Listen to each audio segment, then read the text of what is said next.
Hi കൂട്ടുകാരെ, നമുക്കൊരു കഥ കേട്ടാലോ? ആവണി ബക്സിലേക്ക് സ്വാഗതം. കഥയുടെ പേരെന്താന്ന് കൂട്ടുകാർക്ക് അറിയാമോ? ഒരു ചെറിയ വിത്തിന്റെ വലിയ സ്വപ്നം.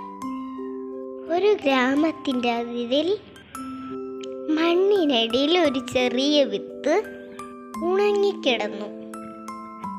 എനിക്ക് വലിയൊരു വൃക്ഷമാവണം എന്ന് ആ വിത്ത് എല്ലാ ദിവസവും സ്വപ്നം കണ്ടു. പക്ഷേ ചുറ്റുമുള്ള വിത്തുകൾ പറഞ്ഞു, നീ ഇത്രയ്ക്ക് ചെറുതാണ്, എനിക്കതിന് കഴിയില്ല. അങ്ങനെ ഇരിക്കെ ഒരു ദിവസം മഴ പെയ്തു. മണ്ണ് നനഞ്ഞു, സൂര്യൻ ചിരിച്ചു. അപ്പോ വിത്തിന് നല്ല ധൈര്യം വന്നു. എനിക്ക് എൻ്റെ സ്വപ്നം നടത്തിയെടുക്കണം. ആ വിത്ത് മണ്ണ് പൊട്ടിച്ച് മുകളിലേക്ക് വളരാൻ തുടങ്ങി. കാറ്റ് വന്ന് ചോദിച്ചു, എനിക്ക് ഭയമില്ലേ? അപ്പോൾ വിത്ത് പറഞ്ഞു, ഭയമുണ്ട്, പക്ഷേ എൻ്റെ സ്വപ്നം എനിക്ക് വലുതാണ്. അങ്ങനെ ദിവസങ്ങൾ കഴിഞ്ഞു. ആ ചെറിയ വിത്ത് ഒരു സുന്ദരമായ വൃക്ഷമായി മാറി തുടങ്ങി.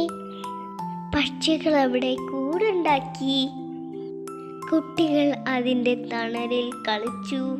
ഇതിലെ ഫലങ്ങൾ കുട്ടികൾ കഴിച്ചു. അങ്ങനെ ആ മരം എല്ലാവർക്കും സന്തോഷം കൊടുത്തു. അപ്പോൾ വിത്ത് മനസ്സിൽ പറഞ്ഞു, ചെറുതായാലും ധൈര്യമുണ്ടെങ്കിൽ സ്വപ്നങ്ങൾ നടത്തിയെടുക്കാം. ഈ കഥയിൽ കൂട്ടുകാർക്ക് എന്താണ് മനസ്സിലായത്? സ്വയം വിശ്വസിച്ചാൽ ഏത് സ്വപ്നവും നടത്തിയെടുക്കാൻ കഴിയും. എൻ്റെ കൂട്ടുകാർക്ക് എൻ്റെ കഥ ഇഷ്ടമായോ? എന്നാൽ ലൈക്കും ഷെയറും സബ്സ്ക്രൈബും ചെയ്യാൻ മറക്കല്ലേ.